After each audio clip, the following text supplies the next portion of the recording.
Bismillahirrahmanirrahim. Assalamualaikum warahmatullahi wabarakatuh. Perkenalkan, nama saya Maya Kuswati. Hari ini saya akan memaparkan materi yang berjudul Teori dan Motivasi Belajar. Materi ini telah disampaikan oleh Bapak Dr. Syihabuddin Said MSI dalam workshop pekerti yang diselenggarakan oleh Untirta dan UPG. Materi ini saya paparkan sebagai bentuk tugas mandiri, resum, dan presentasi. Baiklah, sebelum kita mulai, mari kita bersama-sama melafalkan basmalah. Bismillahirrahmanirrahim. Teori belajar dan motivasi belajar disampaikan kembali oleh Maya Kuswati.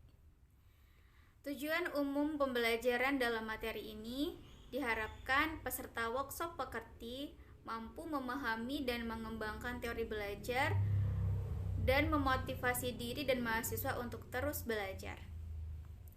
Secara khusus, tujuan pembelajaran materi ini yaitu menjelaskan implementasi teori belajar di perguruan tinggi, menjelaskan motivasi belajar di perguruan tinggi, dan menjelaskan tuntutan belajar di perguruan tinggi.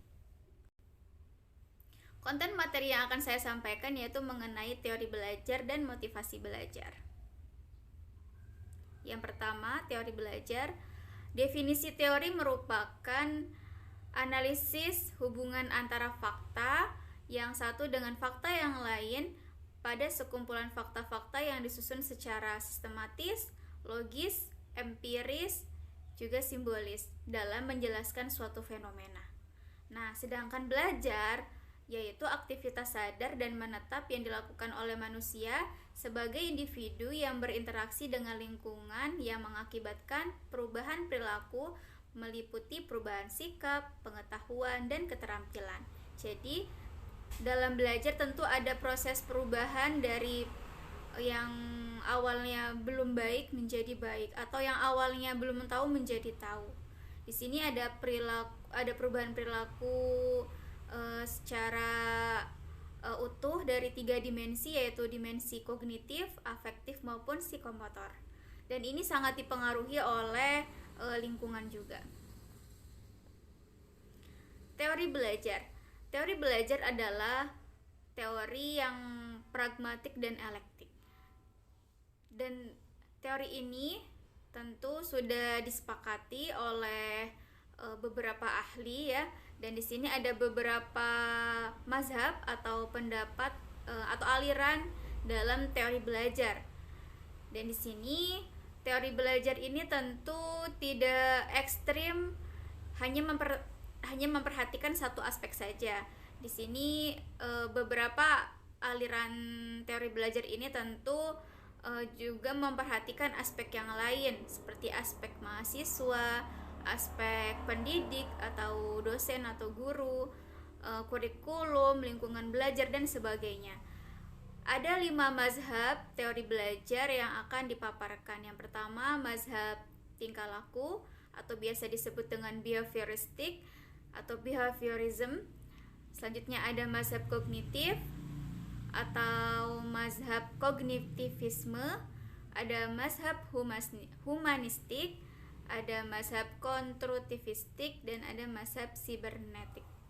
Nah, yang pertama, teori belajar behaviorism atau tingkah laku. Di sini ditekankan bahwa dalam belajar tentu ada perubahan tingkah laku. Proses belajar mengajar memang diawali dengan stimulus. Stimulus ini bisa dari guru atau dari dosen, dari lingkungan. Nah, dari situ akan diterima oleh audiens. Di sini bisa bentuknya mahasiswa, siswa ataupun anak-anak.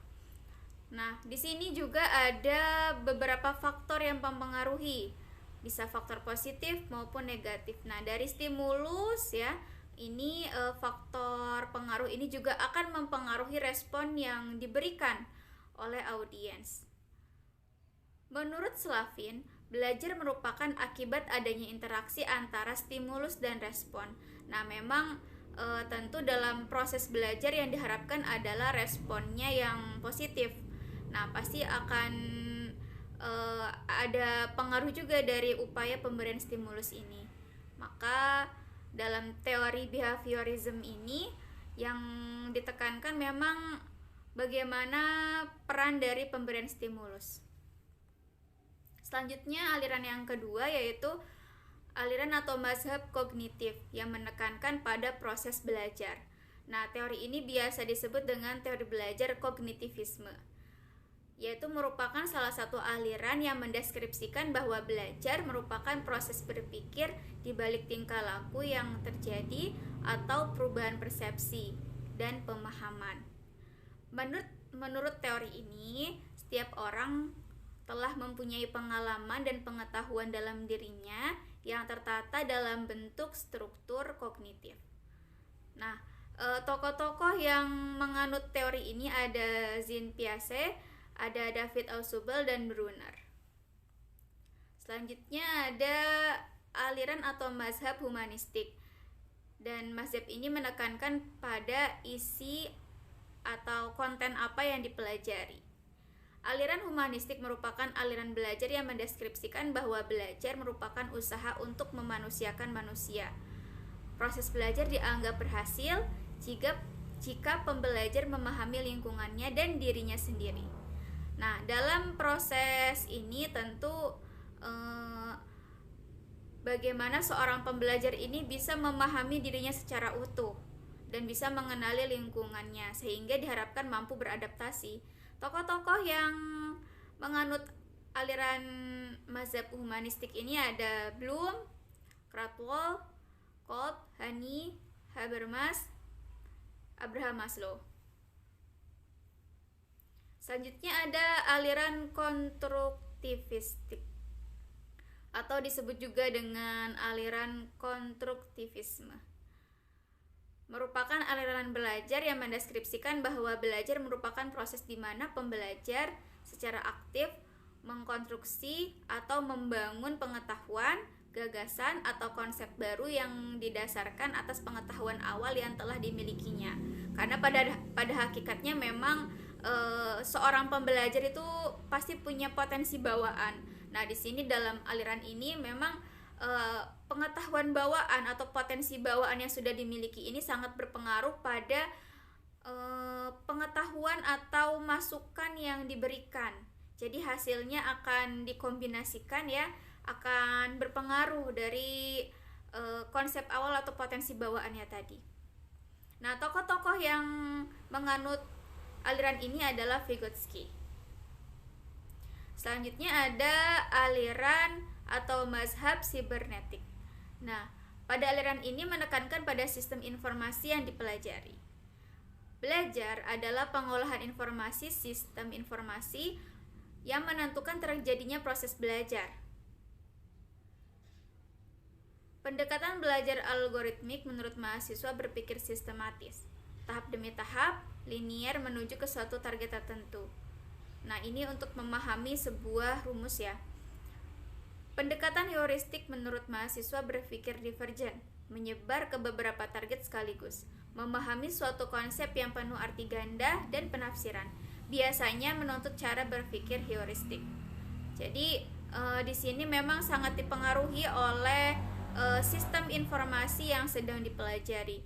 Bagaimana sih proses transformasi atau transfer knowledge dari pendidik kepada peserta didik.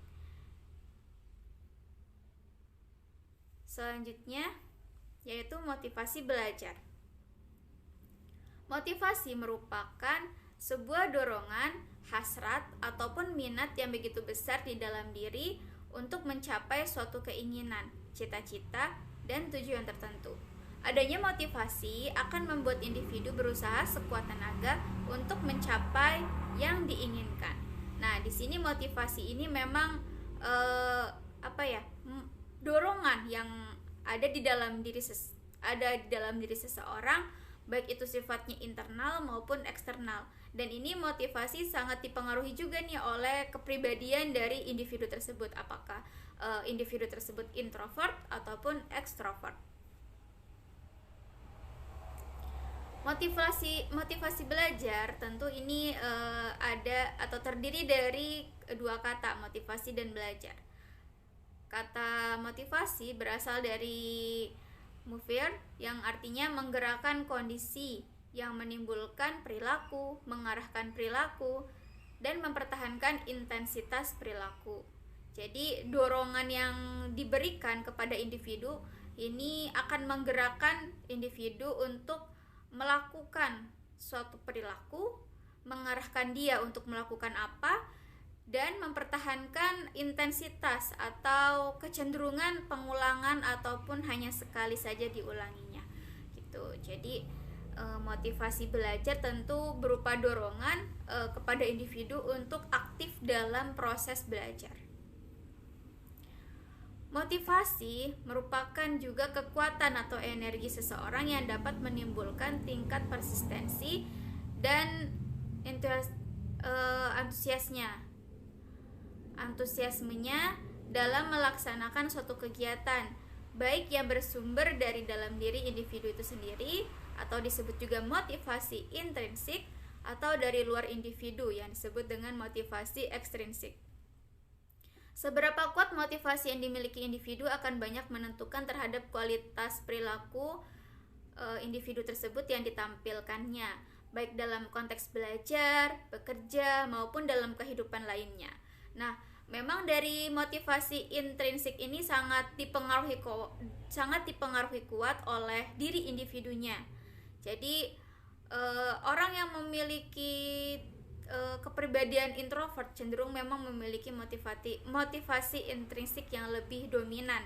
Jadi saat dia dipengaruhi oleh luar individunya, dia akan tidak mudah terpengaruh gitu. Dia akan lebih mengikuti kata hati yang ada di dalam dirinya atau yang ada di dalam individu tersebut.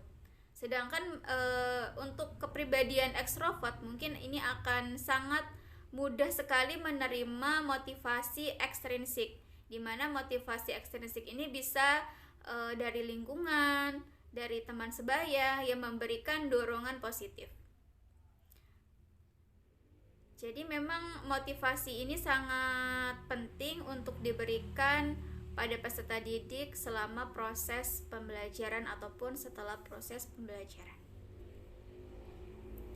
Analisis hasil kerja yang rendah. Di sini melihat fenomena hasil belajar di masyarakat, banyak sekali ditemui prestasi belajar rendah, di mana ini terjadi karena beberapa faktor.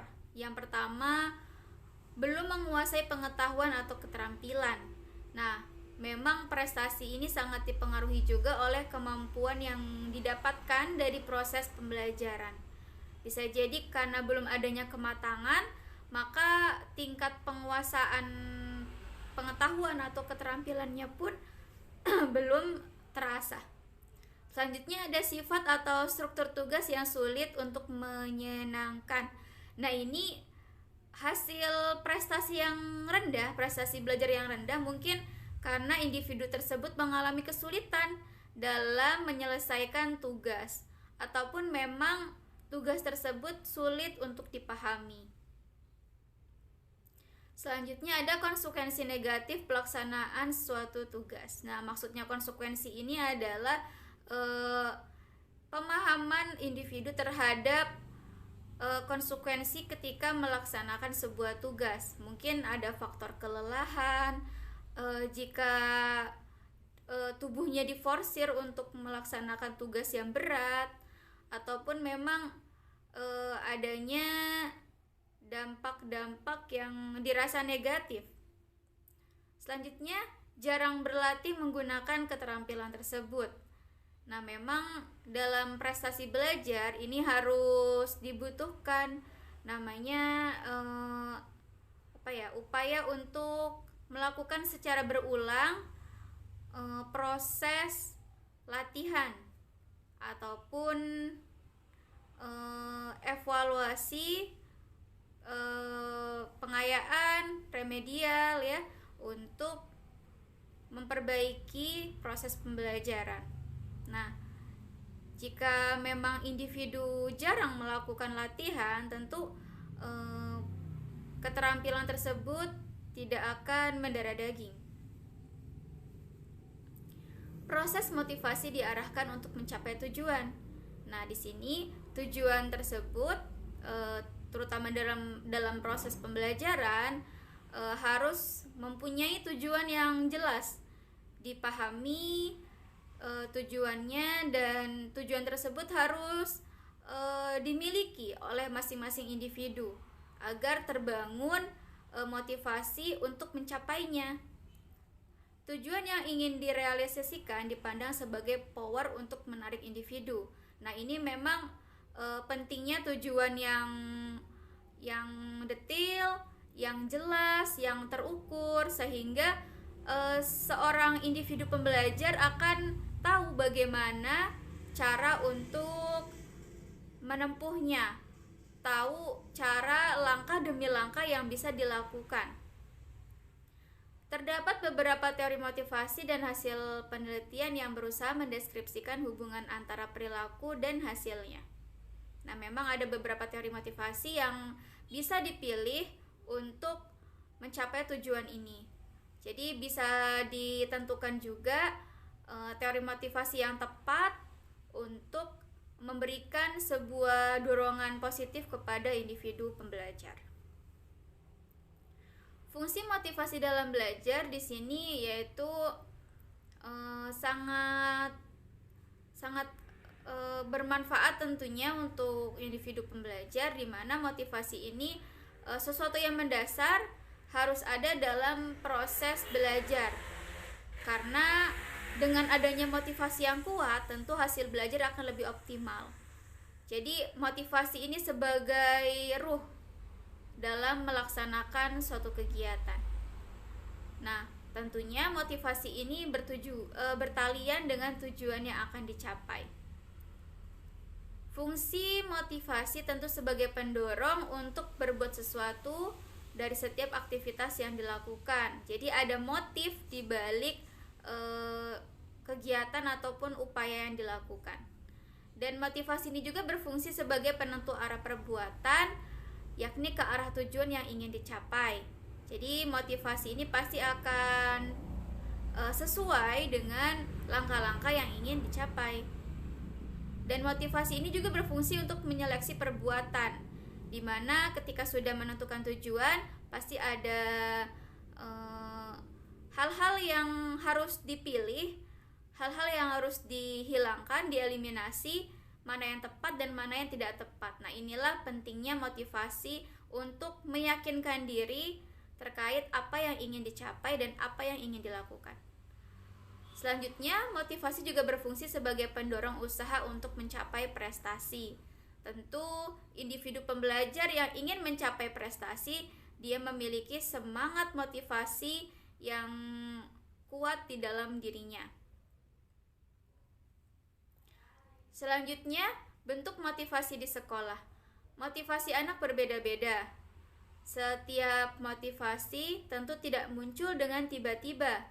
Motivasi juga harus ditumbuhkan oleh guru, karena individu pembelajar itu sangatlah unik, tidak semuanya mudah menerima motivasi secara ekstrinsik maupun motivasi intrinsik.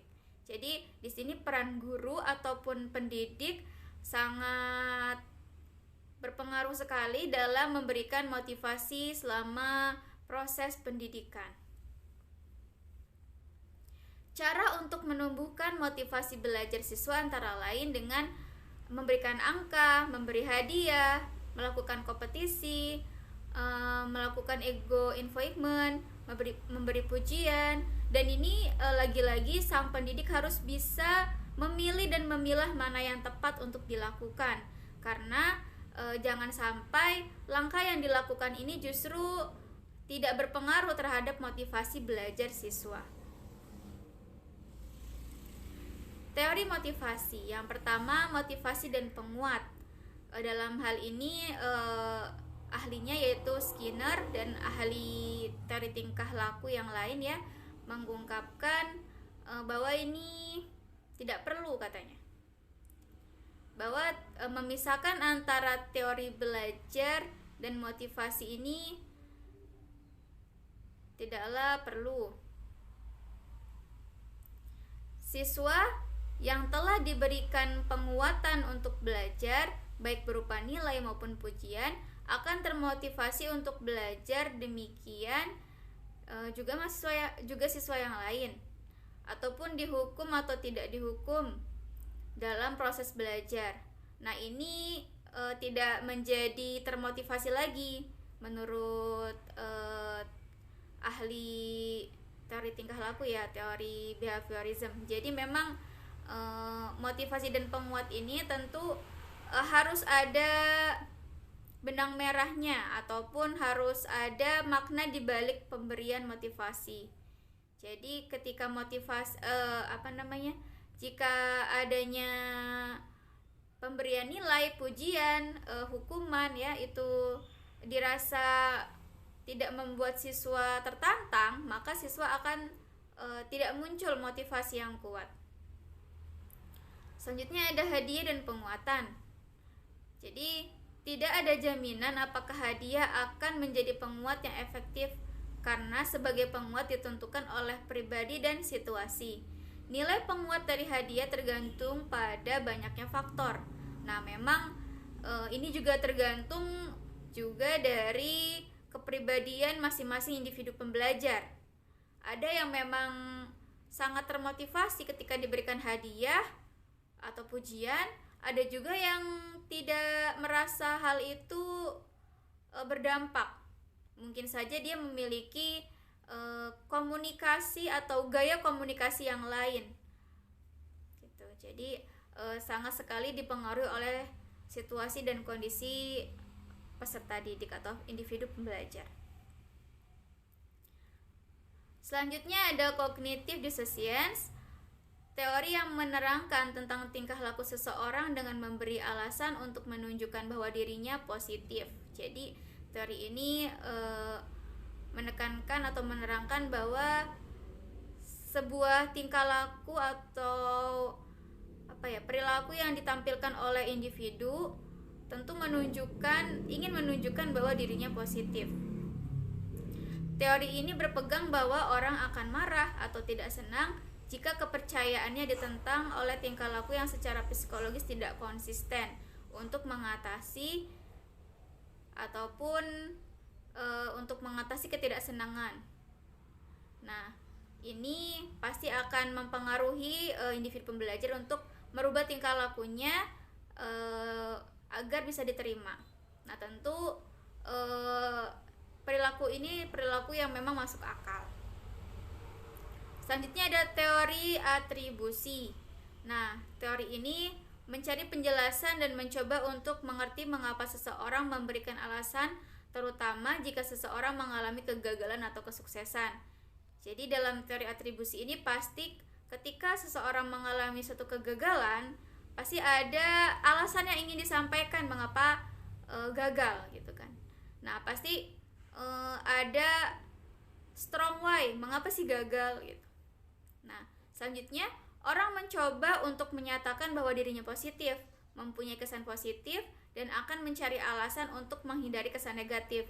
Nah, ini berupaya untuk menampilkan sesuatu yang positif dan menutupi kekurangan negatif yang ada di dalam diri.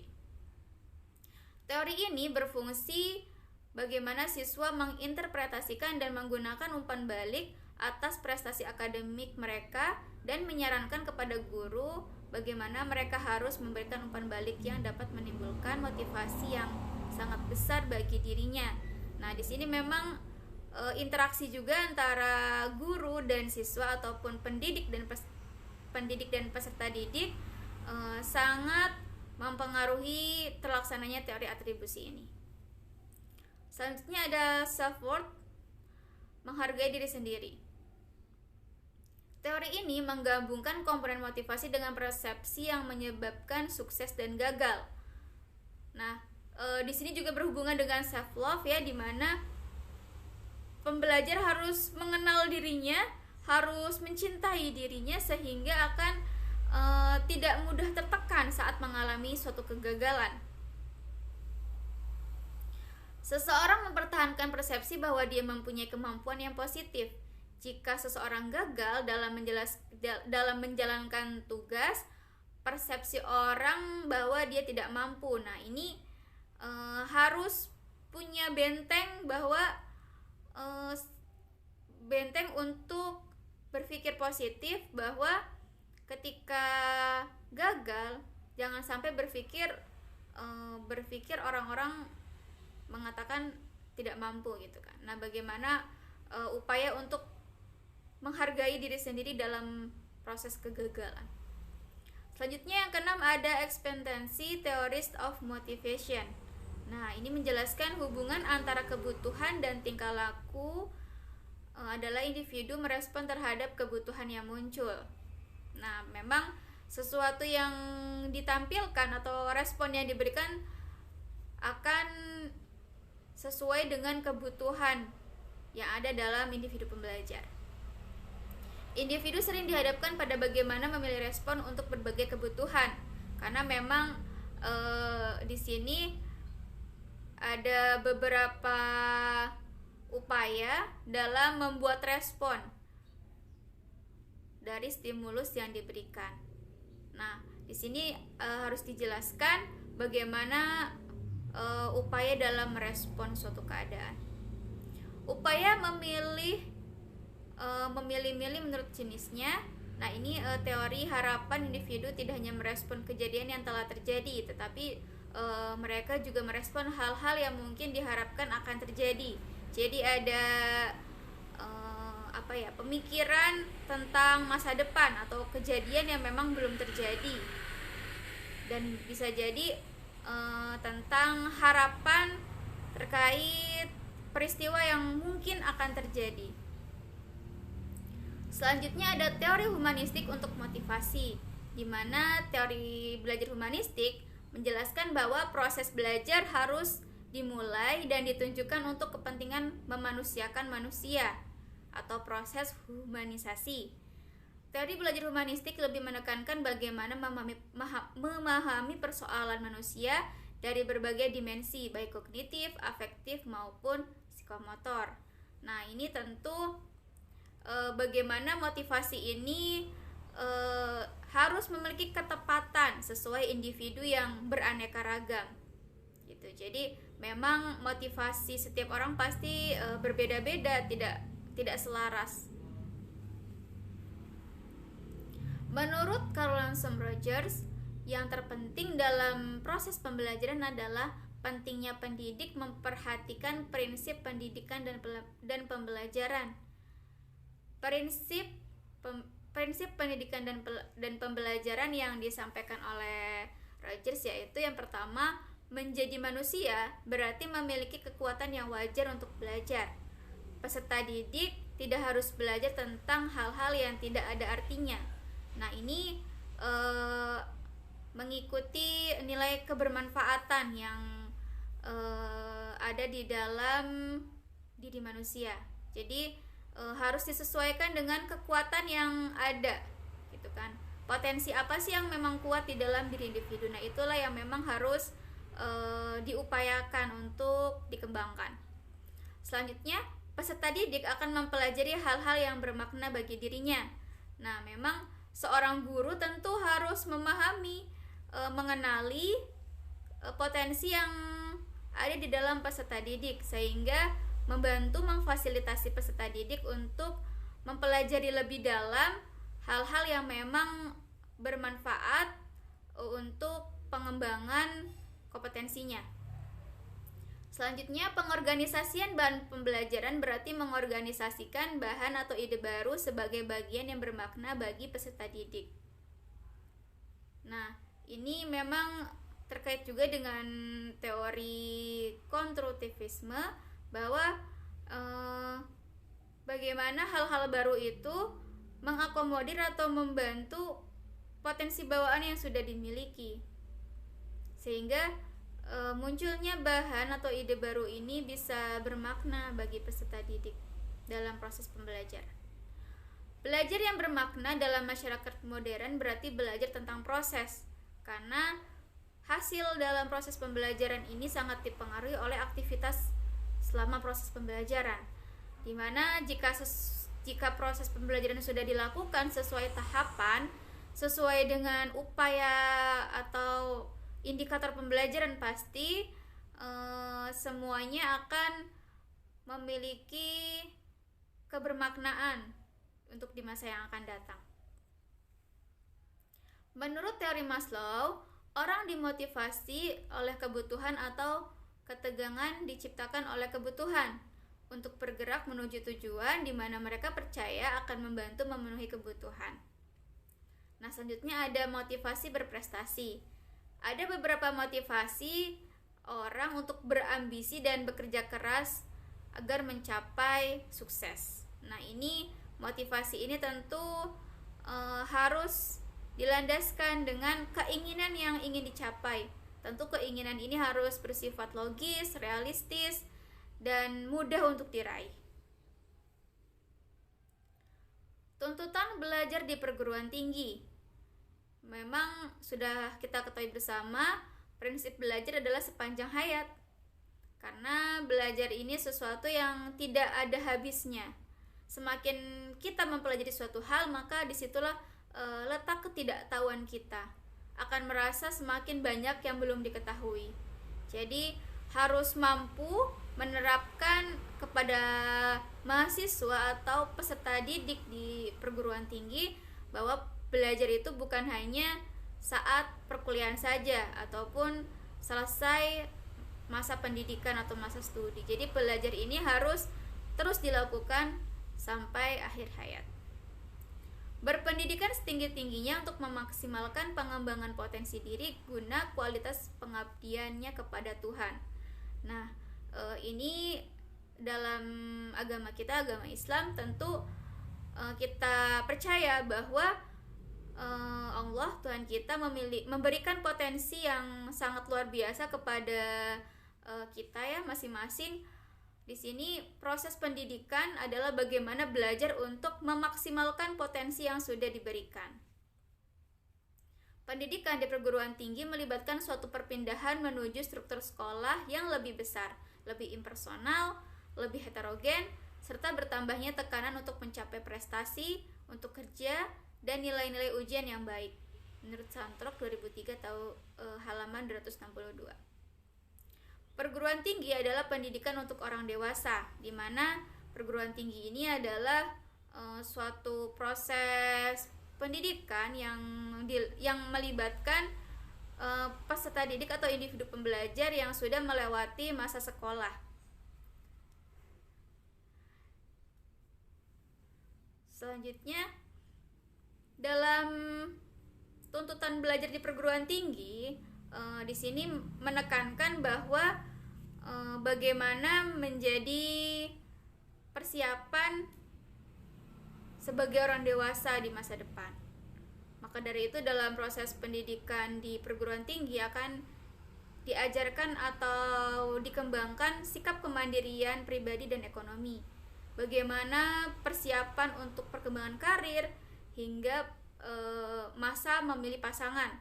Dan di sini memang sangat dibutuhkan karena setelah masa studi pasti mempunyai rencana tindak lanjut. 3 kegiatan utama di perguruan tinggi yakni pendidikan atau pengajaran, penelitian, dan pengabdian. Biasa kita sebut dengan Tridharma perguruan tinggi. Nah, 3 kegiatan ini menuntut kemampuan berpikir bebas, kreatif, dan inovatif. Menuntut kemampuan berkarya dan mengabdi. Menuntut karakter individu yang unggul secara intelektualitas, emosional, dan spiritual, di mana Tridharma perguruan tinggi ini memang sangat holistik, mengembangkan secara utuh apa yang ada di dalam individu tersebut. Mahasiswa dituntut untuk memiliki kekuatan kehendak atau the power of will. Jadi mahasiswa diharapkan dari proses pembelajaran ini mampu mengetahui apa sih strong why atau power of will dalam melakukan kehendaknya. Jangan sampai hanya sekedar ikut-ikutan, hanya sekedar mencoba tanpa memiliki alasan yang kuat. Selanjutnya ada tuntutan untuk persistence atau memiliki ketekunan, di mana dalam mencapai tujuan perlu diupayakan dengan ketekunan. Selanjutnya ada memiliki keinginan untuk mencapai suatu kenyataan. Nah, ketika sudah mempunyai tujuan ya atau keinginan, pasti upaya yang akan dilakukannya pun akan lebih powerful lagi. Nah, di sini pentingnya sebuah keinginan atau membangun sebuah mimpi bagi mahasiswa. Nah, lalu bagaimana sukses dalam belajar? Nah, ini sangat dipengaruhi juga nih oleh tujuan belajar. Ya. Tujuan belajar di sini yang pertama learning to know. Belajar untuk mengetahui. Di mana proses pembelajaran membuat perubahan tingkah laku, penambahan informasi, penambahan ilmu pengetahuan. Pengetahuan ini tentu diperlukan untuk kehidupan sehari-hari. Dan ada tujuan yang kedua adalah learning to be, menjadi diri sendiri. Sangat penting dalam belajar, setiap individu pembelajar harus memahami tentang dirinya sendiri, mampu mengenal dirinya sendiri sehingga tidak mudah terbawa arus, tidak mudah ikut-ikutan. Selanjutnya ada learning to do, belajar untuk melakukan. Jadi ketika sudah mengetahui apa saja yang harus dilakukan, nah selanjutnya adalah melakukan apa-apa yang sudah diketahui tersebut, melakukan aksi nyata. Yang keempat ada learning to live together, bagaimana belajar ini untuk kehidupan bersama secara utuh, kehidupan di masyarakat, kehidupan di lingkungan keluarga dan sebagainya. Jadi bagaimana proses pembelajaran ini sangat dipengaruhi oleh tujuan masa depan. Selanjutnya kiat-kiat sukses. Dalam kiat-kiat sukses tentu harus ada tujuan atau cita-cita yang ingin dicapai. Harus dibutuhkan juga kedisiplinan untuk meraihnya, konsistensi, pengetahuan, keyakinan, tindakan, dan yang terpenting adalah sehat jasmani dan rohani. Jika tidak memiliki kesehatan jasmani maupun rohani, tentu poin 1-6 ini tidak akan mudah untuk dilakukan. Kesimpulan dari pemaparan presentasi ini adalah teori belajar berakar pada psikologi, pendidikan, komunikasi, dan bidang kajian lainnya. Dalam pendidikan melibatkan ilmu psikologi, komunikasi, sosial, filsafat, dan ilmu-ilmu lainnya. Jadi dalam proses belajar ya, teori belajar ini memang tidak hanya fokus pada satu bidang psikologi saja, tapi melibatkan juga rumpun bidang ilmu yang lainnya. Tidak ada satupun jenis cara belajar yang ideal untuk segala situasi. Yang ada adalah cara belajar yang tepat untuk situasi tertentu. Jadi diharapkan pendidik mampu mengetahui karakteristik peserta didik dan mampu memilih cara belajar yang tepat sesuai dengan karakteristik peserta didik. Pendidikan sepanjang hayat untuk terus mengembangkan kematangan diri dan memaksimalkan pengabdian kepada Tuhan. Nah, di sini berkaitan dengan motivasi belajar, tentu seorang pendidik harus mampu menjembatani atau menjadi fasilitator, menjadi role model untuk peserta didiknya dalam mengembangkan kematangan diri. Sekian dari saya, terima kasih. Dan untuk sumber materi ini yaitu berasal dari PowerPoint dan video materi teori belajar dan motivasi belajar yang disampaikan oleh Bapak Dr. Syihabuddin Said, MSI. Saya ucapkan juga terima kasih kepada Bapak Dr. Syihabuddin Said, MSI yang telah memberikan ilmunya kepada saya khususnya dan umumnya kepada seluruh peserta Pekerti 2021. Semoga Bapak sehat selalu dan semoga bapak dan keluarga diberikan keberkahan dan balasan yang baik dari Allah Subhanahu wa taala. Dan PowerPoint ini template-nya saya dapatkan dari Slides.go. Terima kasih. Sekian, mohon maaf jika ada kesalahan kata ataupun kekurangan. Wallahu muwaffiq ila aqwamit thoriq. Wassalamualaikum warahmatullahi wabarakatuh.